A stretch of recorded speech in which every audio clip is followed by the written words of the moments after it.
Hey everybody, thanks so much for joining us right here on The Right View Ladies Tea. Tonight we're joined by Turning Point reporter and political commentator Savanah Hernandez. I'm sorry, Savanah, welcome. We're excited to have you. I can't even get your name out quick enough because I can't wait to hear what you've got to say. And editor-in-chief of the Post Millennial and Human Events. Welcome back, Libby Emmons.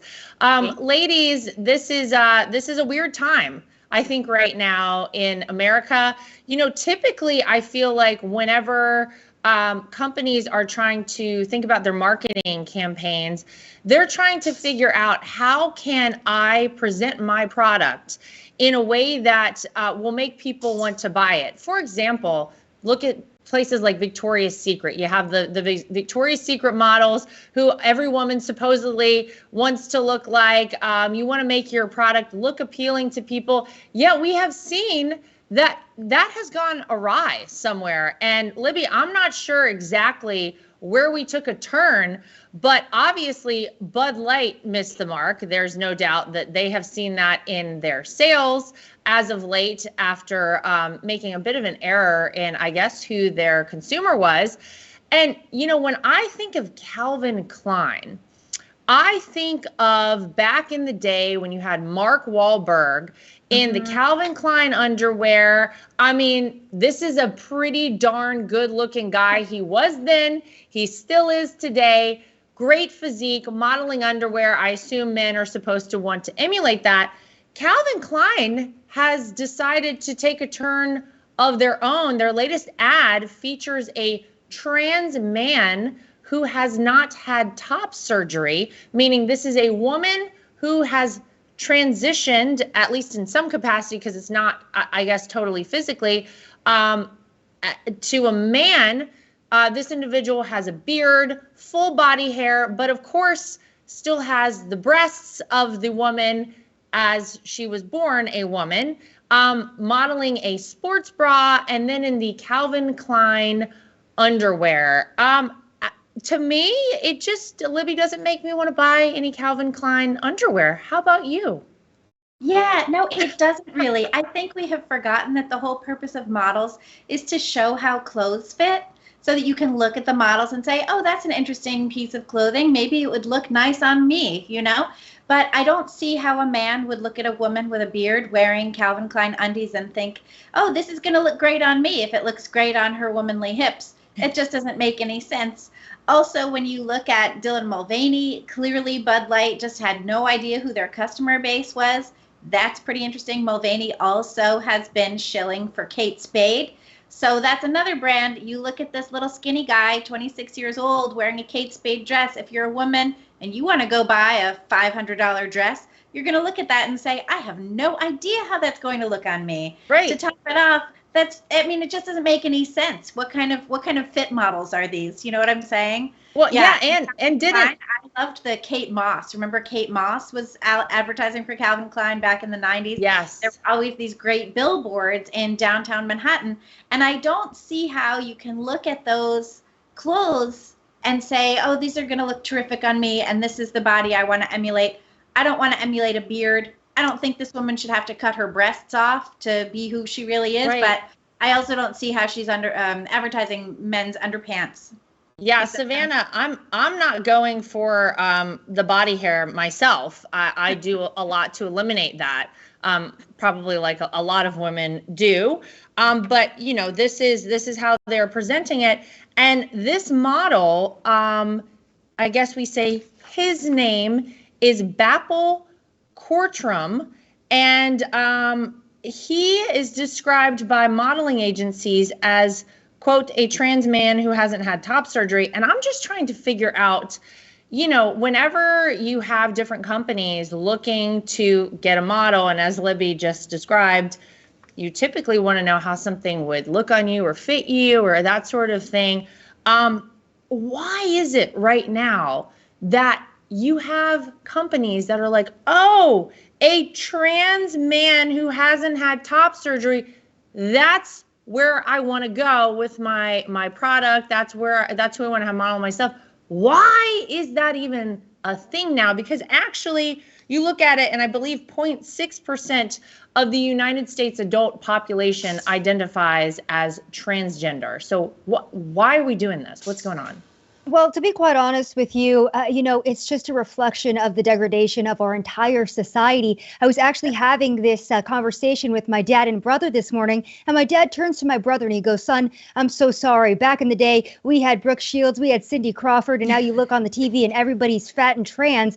And again, I'm not even trying to be rude with that, but I've thought about this a lot too. And it's very heartbreaking to me that the models that we are now giving to young women to look up to are obese, have body hair, are they, them, men, women? It's all so confusing nowadays. And like Libby touched on, women want to know what a piece of clothing looks like when they go to buy it online. I stopped online shopping for a long time because every single time I go to look at a piece, it looks like a stretched out picnic blanket on this gigantic model that I'm like, look, why is it that this is the model for young girls in society? Why is it that we're never, focusing in on healthy adults? Why is it that the society has declined so much that we are now propping up the most bizarre people in the space? And I think that this is due to social media, right? Everybody wants that attention. And as social media gain traction and more people are able to gain attention, the more extreme things in society have to become. And this is the direct result of that. Yeah. And I mean, I don't think society is getting any better because of this. No. The truth is, for me, I'm sort of one of these people that's like, if this is something when you become an adult that you want to do, if you want to, fully transition, do whatever it is, I'm fine with people doing anything that makes them happy, that doesn't negatively impact anyone else. Where I have a problem, and I think a lot of people have a problem, is when it impacts our youth, when our kids are seemingly targeted in a way by all of this. And we know how impactful things are for kids. They're very naive. They're very easily influenced.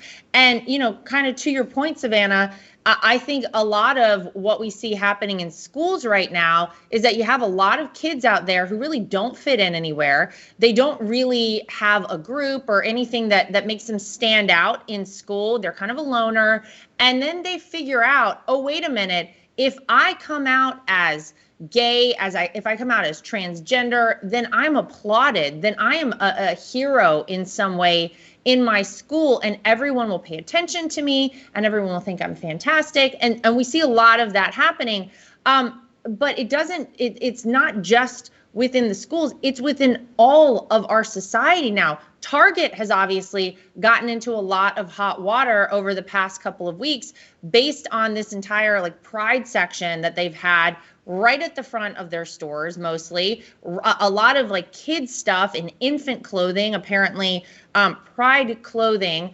But in addition to that, it has recently come to a lot of people's attention that Target is also donating to an activist group that focuses on injecting LGBT agendas into schools. This group, I believe, is pronounced GLSEN, GLSEN. Is that right? Yeah. Listen, they've been donating to GLSEN for a very long time. This isn't new. Yeah.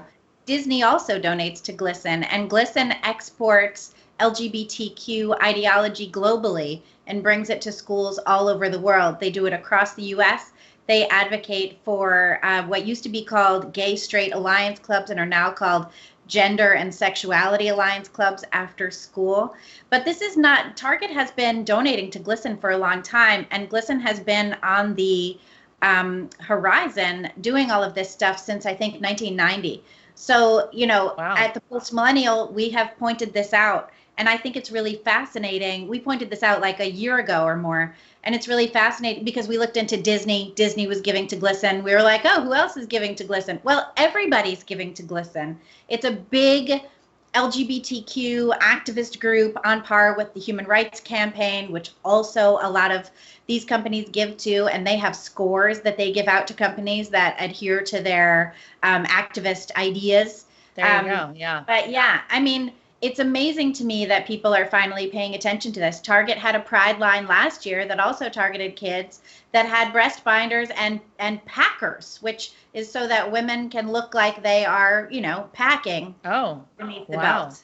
Wow. And Libby, if I could actually jump in on that point as well, I think that this is going to sound kind of crazy, but I think that it's great that all of these companies are now coming out and promoting all of this transgenderism, because it is showing the conservative movement what they have been doing behind the scenes all along. Like Libby said, yeah, none of this is new. This has been a thing that's been going on for such a long time.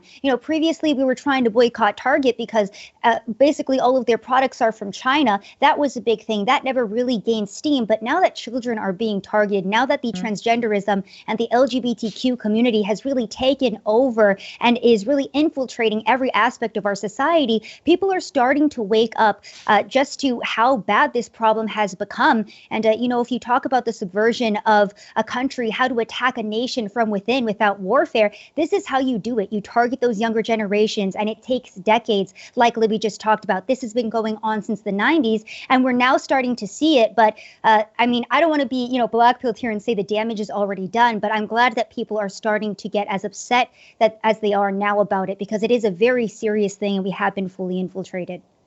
Yeah, there's no doubt. This is what we're focused on here in America. This is where our attention is going. And believe me, if you have a kid out there, this is something that you're thinking about. My kids are very young, but I have to think about now, well, what happens when they get old enough that they start asking me questions about this? What do you say to kids who have children who are in their classroom identifying as furries who need a litter box in the corner of the room? And I wish that was a joke, but this is reality right now in so many schools in America. And it's not just in the Democrat-run cities and states. It is all over the place because, Libby, like you said, social media is showing this to everyone. It is all over our society. And where I have a problem as a mom is that a lot of these hormone therapies, a lot of the things that you can do to a child now, they're irreversible. They are damaging to the future of your child. And I don't want my kids, God forbid, to ever go down this path and then say, oh my gosh, what a mistake, which we see happen so often. There is nothing natural about any of this. The increase within, I think, our adolescence of transgenderism statistically is impossible. And so I think that's why a lot of parents right now are very worried. And if you happen to be a parent of a female athlete, this has been a big problem for you. Now, there was a shocking study that came out. I say that obviously facetiously because none of this will be surprising to anyone. The National Institute of Health apparently kind of slid this study in. I think it came out last August, actually, but it's finally getting some attention, that exposed the huge differences between trans athletes, between, trans women, men who were born men who are now claiming they're women, and actual women who were born as women in sports. And here's the big thing that they want you to take away from it. Male to female transitioners are faster, stronger, and fitter than most natural born women, even after taking hormone therapy. So none of this is surprising. This is something, Savanah, go ahead. Yeah, we knew it. Not surprising. The interesting thing too is that a lot of the international governing bodies for athletic competition have said that men who say they are women can compete on women's teams after a certain period of hormone suppression and while they're taking estrogen. But even so, if you look at the numbers of testosterone, the amount of testosterone in the blood, even after all of these therapies, you find that the level in men is substantially higher than the level in women. Even if women go and take a bunch of testosterone, they can never achieve male levels of testosterone in their blood. So there's obviously a difference. It's sort of amazing that taxpayer dollars had to be spent on a study showing that men and women are physically different and that men are stronger in all kinds of physical ways, as if any woman walking down the street didn't already know that. And I'd love to jump in as well. Sorry to cut you off, Laura, but actually last year we broke at the Post Millennial the Leah Thomas story because I was on the ground for that. I was down there and I actually spoke to the first athlete who spoke out against Leah Thomas. It was a young freshman Virginia Tech swimmer. And it was heartbreaking to hear these young athletes because they are having their dreams stripped away from them. They're having scholarships stripped away from them, their entire lives, right? Their work, their dedication to their sport just completely upended because you have a man that comes in. And I had never watched a swimming competition in my life, so I was kind of learning as I went. And when you go to one of these things, a lot of the athletes kind of look similar, right? Because you have women that are in their suits, in their caps. But when Leah Thomas came out, I knew that was a man because he was a foot taller than everybody else. And he had extremely broad shoulders. You could even tell by the performance that he was leagues ahead of everyone else. This was back during the Twitter censorship days. So luckily we had the Post Millennial to break this story on because Twitter went and then deleted all of that information. This young athlete was courageous enough to almost sacrifice her entire career because the NCAA specifically told these athletes, don't even say Leah Thomas's name in the locker room or you will be, facing punishment. So she was brave enough to get this story out. Twitter ended up deleting it. So, another example too as to how the censorship has come into play when it has come to transgenderism and the truth about what is really happening in women's sports and just nationwide. Yeah, that was great reporting, Savanah. I loved that story. That was so good. Thank you for bringing that to us. Thanks for putting it out there and highlighting it, because I think that was probably the moment where so many people who really didn't even think about this, who really didn't even care about any of this, and were like, it's not going to impact me. They saw that and they were like, wait a minute. Really? Like this can't really be happening, and it's really happening. It's continuing. And just to keep going on this study, there was a university in New Zealand, and this is what they said. They said the former male psychology of trans women provides them with a psychological advantage over cis female athletes, which the fact, by the way, that we have to say cis female is so stupid, but okay. It's a joke. Like they're female. We're females because this is how we were born. But okay, let me continue. The inclusion of trans women in the elite female division needs to be reconsidered for fairness to female-born athletes. Do you think? Obviously, that's the case. The shocking thing, though, ladies, is that it feels like although all the evidence is there, although it was so blatantly obvious to so many of us, there is a lot of pushback out there from a lot of these governing agencies within the sports arena. And I guess, is it just that they don't want to be called out? Is it just that they're worried that they'll somehow get canceled? I really can't see how anyone who wants fairness and like a legitimate competition could ever look at this and think that it wasn't a completely rigged situation. But I'll tell you what, let's get more information out there to people. And while we're on the front of getting more information out there to people, as a mother of 2 kids, I breastfed both of my kids. I was shocked, Libby, when I saw that you at the Post Millennial had a story about a transgender mother. So this is a man transitioned to a woman. This is not a transgender mother. It's just a man who adopted tell us about a baby. Breastfeeding a baby. What? Yeah, so they're for women who are not pregnant and are interested in lactating, there is a protocol where you can take a whole bunch of hormones and things like that to give yourself to make your mammary glands start working. This is something that's been done, I think, since about 2000. And this trans individual who goes by, I think, Nominal Naomi on TikTok, underwent this hormone procedure in order to breastfeed a child that I believe was part of a private adoption. This man is 24 years old, lists himself as a PhD student, has an OnlyFans page where he play acts as a cow. So that's interesting. It's clearly part of an ongoing fetish. There's certainly some disagreement within the medical community as to the nature of what is being secreted from this man's body. And I think men do, to a certain extent, have mammary glands that can be activated through this drug regimen.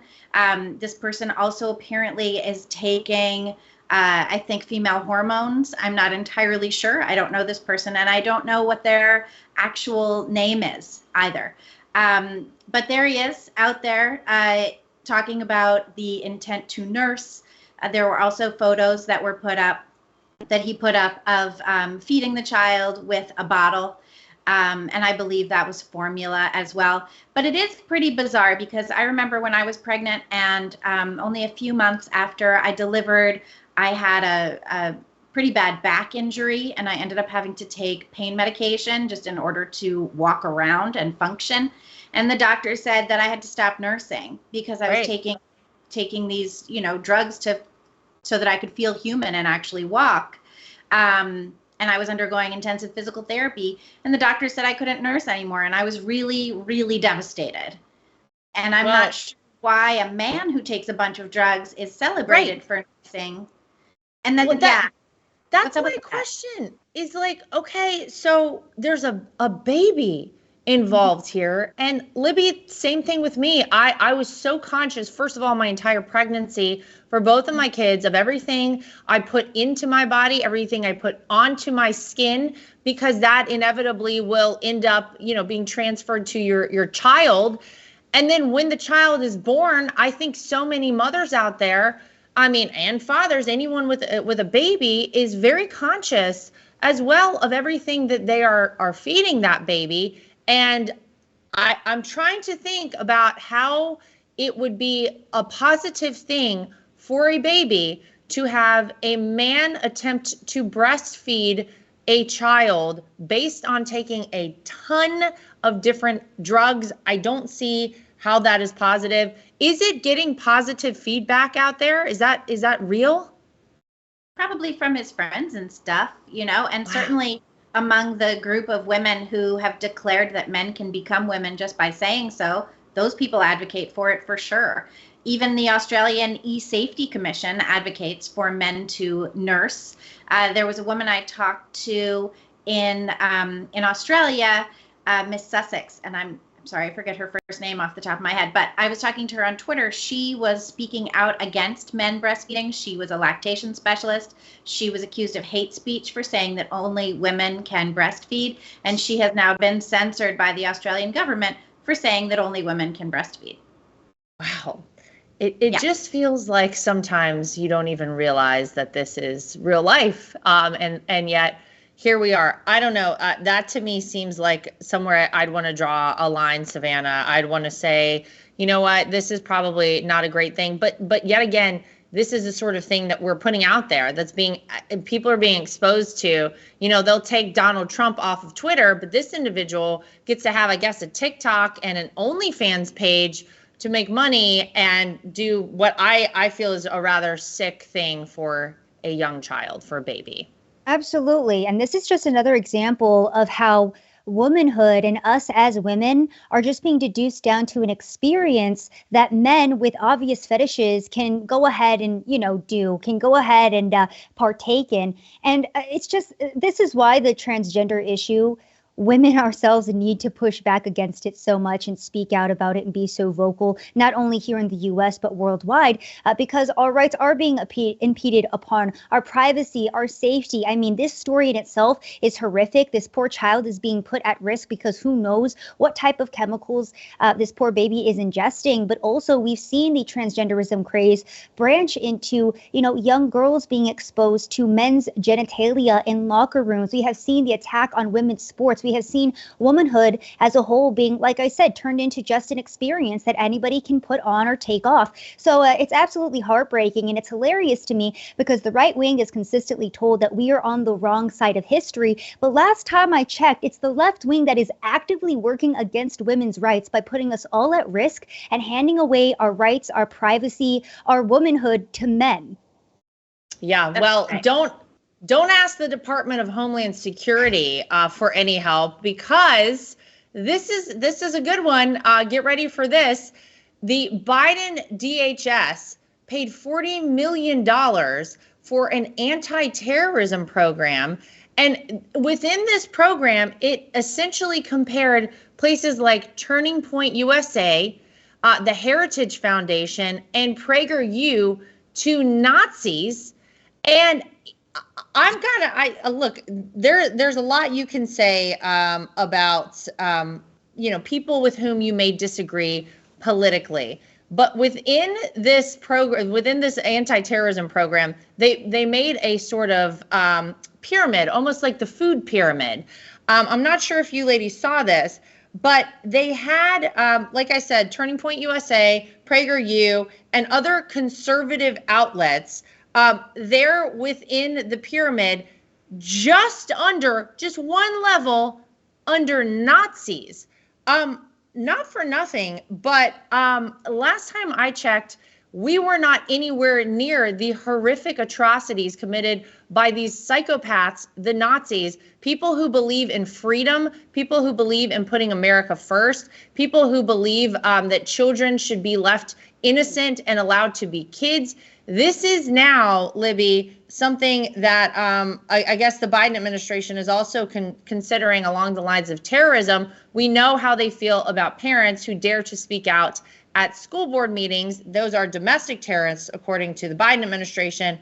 But now you have these different organizations who, by the way, do incredible work, who I am very thankful and grateful are out there and actually speaking some sort of truth to young kids, to adolescents, to all Americans, yet they are considered just a notch below the Nazis. Yeah, isn't that wacky? It's almost like Biden is trying to prop up his assertion that white supremacy is the biggest threat facing America, just like he recently told a bunch of Howard grads at their graduation.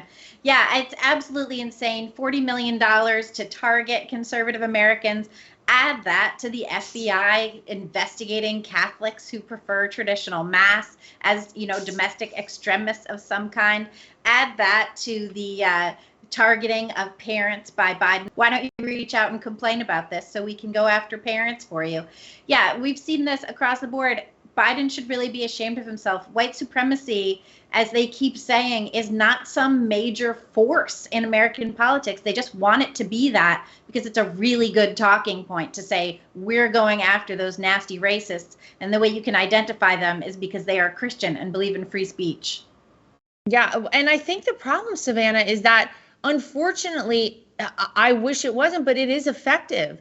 There are so many people who might get just the snippet of information. I mean, these are not people who are really like in-depth studying up on anything, but they're on TikTok, they're on Instagram, they're following, whatever it is their favorite celebrities out there are saying, and they now associate. I mean, you see how hostile some of these situations become on college campuses, for example. I've seen so many videos of the Turning Point folks. They'll have a booth set up on a college campus, and there are people who will come up and get physical with them because they are being told by, again, whatever mainstream media source they're getting their information, that these people are akin to Nazis. And how is this helpful? How is this Biden bringing us together? I thought he was going to be the great unifier. Yeah, I think that was a lie because all he's done is continue to divide this entire country. And we've seen that with his rhetoric. We've seen that with how he has, again, just further destroyed this country. And when I hear these stories about, 40 million trying to equate Turning Point and other conservative organizations to Nazism, sadly, I'm not even surprised by this because let's remember 2016 and what the MAGA hat stood for. It stood for supporting Donald Trump. It stood for supporting a president and wanting a better country. It stood for wanting a positive change. But what did the media do? What did the left wing do? They weaponized our language and they said that if you supported Trump, that you were a Nazi, white supremacist, bigot, you hated Mexicans, every word in the book. I was told that I wanted to be white so badly because I had the audacity to think for myself and support President Trump at the time. So, it's not surprising and it's just very sad to see the state of our country here and how well the left wing has manipulated calculated language, and how divisive, again, the Democratic Party continues to be. They know that it is so easy to keep people distracted with race relations, with the topic of transgenderism, when we have real issues going on, like our border being wide open, our economy absolutely crumbling, record high inflation rates. Like Libby said, this is a very easy talking point. It's an easy way to keep people distracted and angry at each other, so our politicians can keep pocketing money while we're all distracted by this nonsense. Yeah, and the MAGA hat's on there too. That one's just a notch below the Nazis as well. So of course. I'm sure if you ask them where I fell in the ranking, they'd have a very nice ranking for me, given my last name is Trump. It kind of brings me, though, to the next thing I want to talk about, which is that there was this ranking of countries around the world and apparently how miserable they are. And America, this is the land of the free, the home of the brave. We are supposed to be this, shining example of freedom and prosperity and all of those things. Guess where America fell on this list? Number 23 among the world's least miserable countries. That means we're not the least miserable. Part of it is probably all of this sort of nonsense. If anyone's interested in which is apparently the least miserable, which I love how they phrase this country in the world, Switzerland. Why is that? They are one of the richest nations in the world. They have a very high life expectancy, a stable economy, and apparently a great education system over there in Switzerland. Libby, I just think it's so funny because, here we are in America, and I still believe that we are the greatest country in the world. We know, though, that there are people who are actively working to destroy this country, to change it, to make it a different place. Maybe they're pretty happy at this point that we're ranked number 23 on here. The United States fell behind China, Vietnam, Cote d'Ivoire, a bunch of other countries that I would have guessed were worse off than we are. Yeah, I've actually been giving this little thought lately because I think Americans have ridiculous expectations for what they want. Americans hold themselves and our nation to the highest utopian perfection. And when we fall short of that, as everything on earth does, we assume and we make this idea that we are just this terrible, horrifying, bad place. And I don't think that's real. I think that Americans across the board, on the left, on the right, are incredibly American exceptionalists. We think that our nation, not only if it's not the best, it should be absolutely the best, and we will not settle for anything less than that. To a certain extent, I think it's great that we hold ourselves to high expectations. The fact that we don't meet our ideals is not a reason to discard them. I think it's a great thing that we're always looking for more equality under the law, more freedom, more individual liberty. I think that's great. The fact that we're dissatisfied is really, it's like my overcritical grandmother. It's like, it doesn't matter how good you look on your wedding day, there's something wrong with you. Well, and also I feel like so many of the people who might say like this is a bad place and America is racist, America's horrible, we got to tear this country down, we got to start over. Savanah, most of these people have not ever been outside of our country. And what I can tell you is it really doesn't matter where else in the world you go. Anywhere I have been, and I've been fortunate to travel to many different places, I am always so happy to get back to America. I think about when I'm away, how lucky we are, even if it's just over in the UK where God knows you can't dry your hair in the bathroom because there's no outlets for it. And if you've never been there before, don't try to do it. You can't do your hair even in the bathroom. We got it okay here. I'm just saying. Yeah, I've said this time and time again. Look at the problems that we have in the United States of America. I believe in Uganda right now, they're trying to pass a bill to where if you're a homosexual, you die. Here in the U.S., somebody used my wrong pronouns. I want them to go to jail because it's the worst thing that's ever happened to me. I mean, look at what we're facing here in the United States. Even our homeless people are overweight. I'm going to be honest here, okay? We are living in such excess that we create our own problems. And, you were going through that list and you said there were we're actually behind China. But I do believe that because the Chinese historically have dealt with real communism. So I guarantee you that the citizens over there who are getting to experience some small semblance of capitalism are much more grateful and happy to be able to have, the smallest semblance of freedom, even if they do, I don't know, I've never been to China, than we would here in the United States, because this is one of the only countries that I know is actively fighting to give away their rights and freedoms and is actively fighting to make our own lives harder when our society we do live in a great society and we have a very big problem. Like Libby said, with just being grateful, and we're always looking for something to critique. And I think that it's great that, people want us to continue to evolve and grow, but also we have a society that has been so coddled and that they want to be dependent on the government, that they want everything to be even easier for them, and they're making up their own problems. It's ridiculous. I know. By the way, just if I could do an aside on a story about China. Anyone who knows my dad, none of this will come as a surprise. So my dad, like 4 years ago, went on a trip to China, a business trip. And no, we don't have a family business like the Biden family. My dad has a billboard in Wilmington, North Carolina, and he was looking for parts for this billboard in China. While he was over there, though, my dad is a huge basketball player.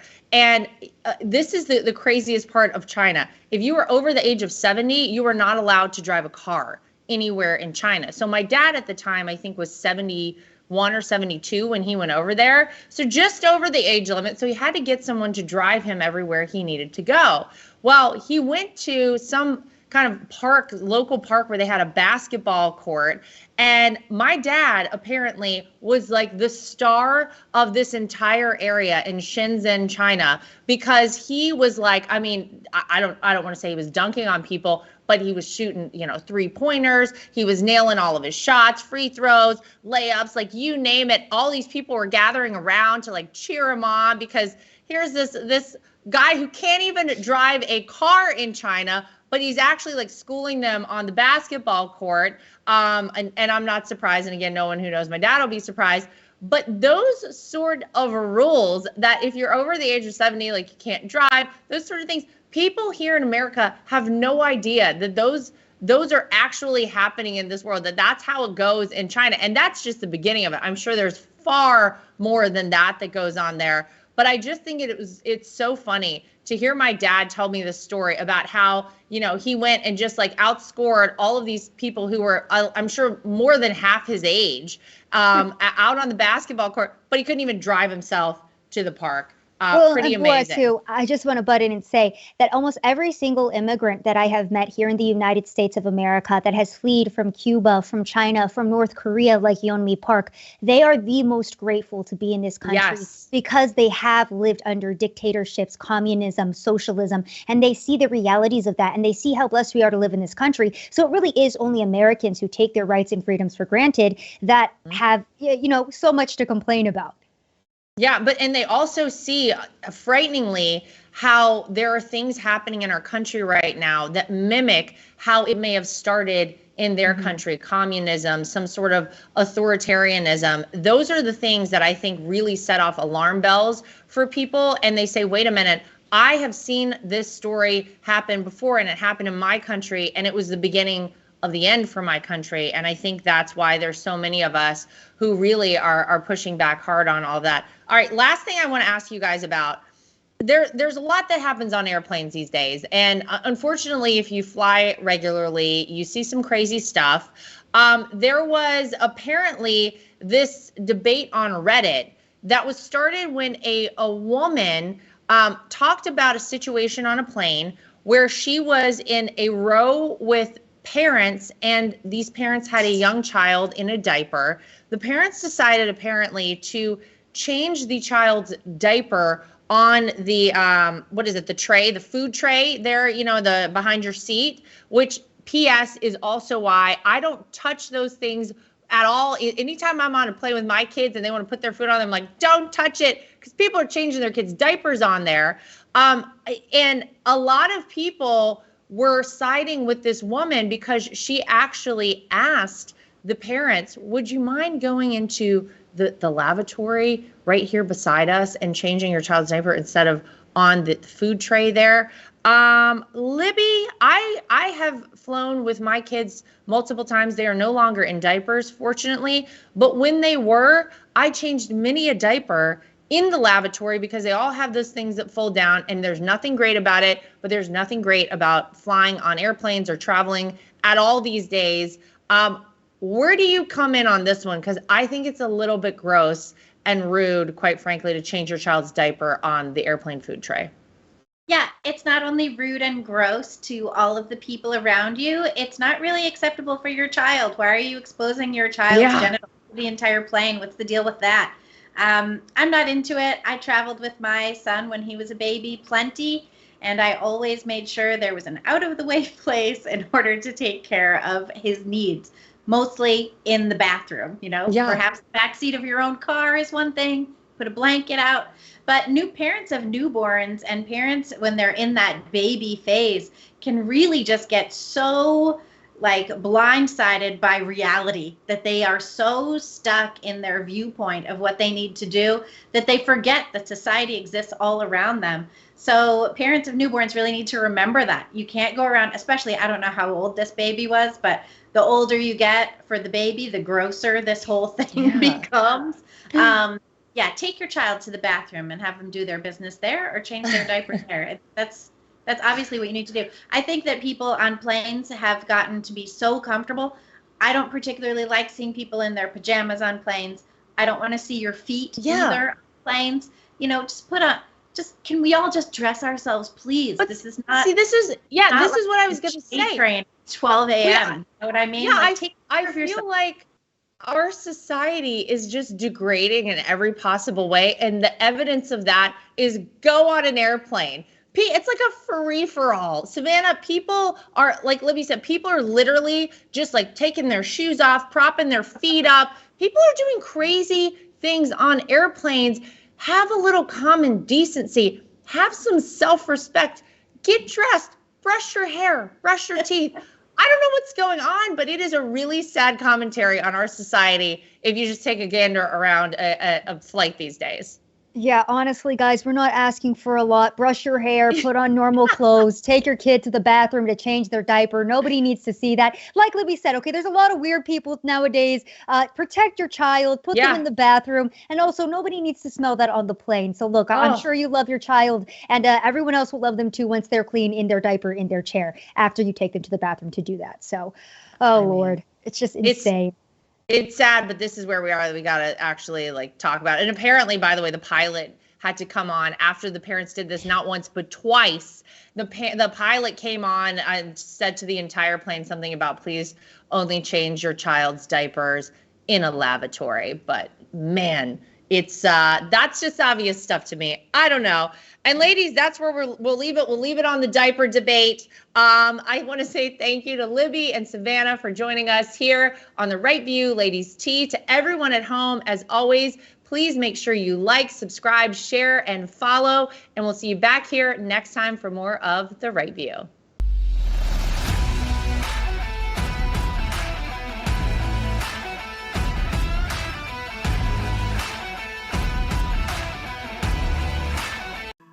So I'm like a lot of people. I love to wear an Apple Watch, but I hate how it looks. And I scoured the internet to search for the best looking Apple Watch cases I could find, and I found it. goldandcherry.com. They have absolutely beautiful watches, as you can see here. Everything is waterproof. Everything looks good with different outfits. You can get sporty, you can get fancy, but they are great quality, made out of Delaware in the United States of America. And they have been kind enough to give me a promo code that I can share with you if you want to get your hands on one of these as well. It's Lara T, L-A-R-A-T is the promo code to get yourself a discount at goldandcherry.com. And not only do they make Apple Watch cases, they also make great products for iPads and iPhones, keyboards, your desktop, everything you could possibly need. goldandcherry.com. Use promo code LARAT so you can get yourself one of these today too. At the Right View, we're very proud of the fact that we are independent. We get to say everything that we think and everything that we feel. We have no woke companies guiding us or telling us what we can and cannot say. We are always going to shoot you straight and give you the facts as we know them. And that's why it's important to support independent outlets like The Right View. My name is Lara Trump, and I think Mike Lindell is a patriot. He is someone who loves this country, is willing to fight for this country. I love MyPillow because not only are MyPillows made in the USA by American workers, but they're great products, and they're so great that not only do I use them in my own bed at night, my children actually requested. My daughter the other day went to the closet and pulled out a MyPillow and said, "This is the pillow that I want to sleep with."